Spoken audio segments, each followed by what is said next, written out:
Question number 5 exercise 7.1 triangles. इसमें आपको एक फिगर दी है और जिसमें बोला गया है कि एक लाइन है L, ये लाइन L है, इसका नेम आपको L दिया गया है। और इसमें आगे बोला है इसने कि is the bisector of an angle A। ये जो लाइन L है वो इस एंगल A की बाइसेक्टर है। बाइसेक्टर मतलब जो इस एंगल को दो इक्वल पार्ट में डिवाइड कर दे, मीन्स ये वाला एंगल और ये वाला एंगल आपस में इक्वल हो। आगे इसने दिया है B is any point on L। इस लाइन L के ऊपर एक पॉइंट B है जहाँ पर BP and BQ are perpendiculars. BP यहाँ नीचे P दिया है और यहाँ Q दिया है, ये दोनों परपेंडिकुलर हैं from B to the arms of angle A। B से एंगल A बनाने वाली जो दोनों आर्म्स हैं, ये दोनों एंगल A को बनाने वाली लाइंस हैं, ये लाइंस ही इसकी आर्म्स कहला रही हैं। तो B से यहाँ पर और यहाँ पर इन्होंने दो परपेंडिकुलर डाले हैं। हमें यहाँ प्रूव करना है ट्राइंगल APB और ट्राइंगल AQB एक दूसरे के कॉन्ग्रुएंट हैं और BP BQ के बराबर है, या आप बोल सकते हैं कि B इक्विडिस्टेंस है from arms of angle A। तो कैसे करेंगे हम? आप यहाँ पर जिस भी ट्राइंगल को हम कॉन्ग्रुएंट करना चाह रहे हैं, हम सबसे पहले वो ही दो ट्राइंगल लिख लेते हैं और उसके तीन पार्ट, इस ट्राइंगल के तीन पार्ट, इस ट्राइंगल के तीन पार्ट के हमें इक्वल करना है। तो हम ये क्वेश्चन में से ही ढूंढते हैं। यहाँ पर आपको ये लाइन AB जो है, ये लाइन L है, उस एंगल A की बाइसेक्टर बोला गया है। तो आप अगर इसको एंगल 1 मान लेते हैं, इसको आप एंगल 2 मान लीजिए, आप ऐसे भी कर सकते हैं। इस ट्राइंगल AQB में एंगल 1 है और APB में एंगल आपको कौन सा मिल रहा है? 2। तो ट्राइंगल APB पहले लिखा है तो उसी का एंगल आप पहले लिखेंगे।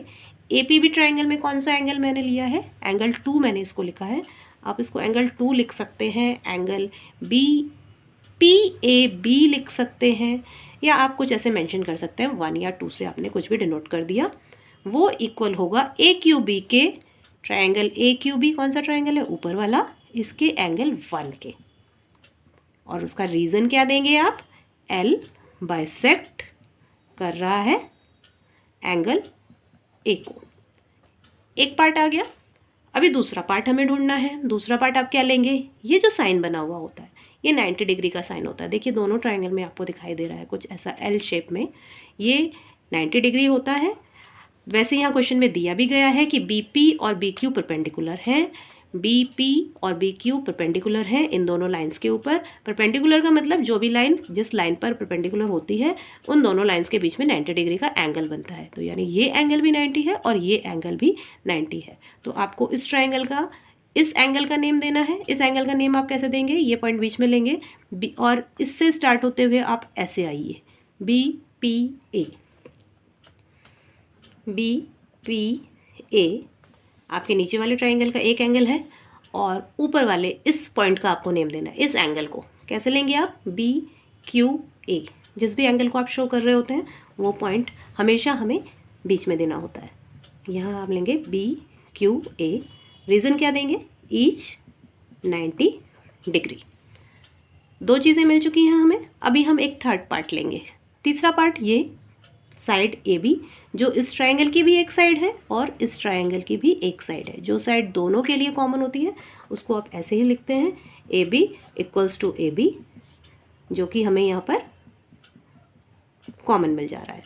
तो आप देख सकते हैं यहाँ हम तीन चीज़ें बराबर कर चुके हैं, जिसमें दो तो आपको एंगल मिले हैं और एक साइड मिला है। तो जब तीन चीज़ें बराबर हो गई तो दोनों ट्राइंगल हमारे कॉन्ग्रुएंट हो गए, जो कि हमारा फर्स्ट पार्ट था और हमें यही प्रूव करना था। रूल क्या देंगे? बाय, इसमें आप AAS रूल देंगे।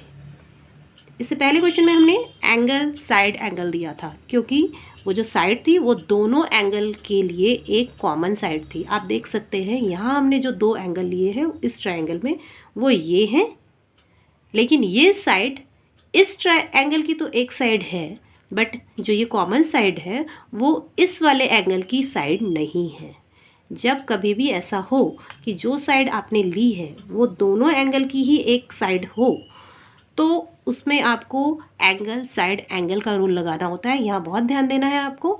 लेकिन कभी ऐसा होता है कि जो भी साइड आप यहाँ प्रूव करने के वक्त तीन चीज़ें बराबर करने के वक्त ले रहे हैं और वो साइड किसी एक एंगल की तो साइड है बट दूसरे एंगल की साइड नहीं बन पा रही है।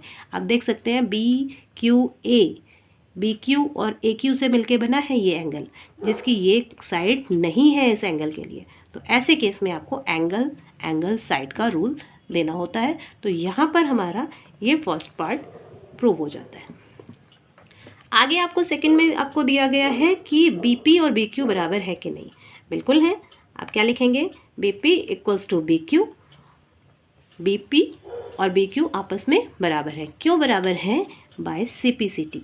क्या होता है by CPCT, corresponding part of congruent triangle. जब दो ट्रायंगल कॉन्ग्रुएंट हो जाते हैं, जो भी तीन केसेस आपने लिए हैं, जो तीन पार्ट्स आपने कॉन्ग्रुएंट करने के लिए लिए हैं, उसके अलावा जितने भी पार्ट्स बचे होते हैं वो भी आपस में बराबर हो जाते हैं। हमने इस साइड का कोई यूज़ नहीं किया था, लेकिन ये इस ट्रायंगल की एक साइड और ये इस ट्रायंगल की एक साइड है।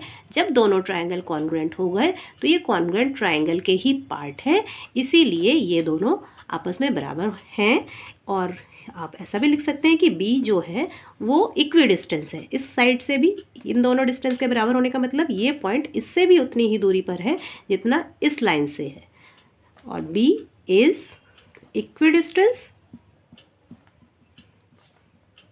From arm of angle A, equi distant of angle A। तो इस तरह से आपका जो सेकंड पार्ट है वो भी यहाँ पर प्रूफ हो जाता है।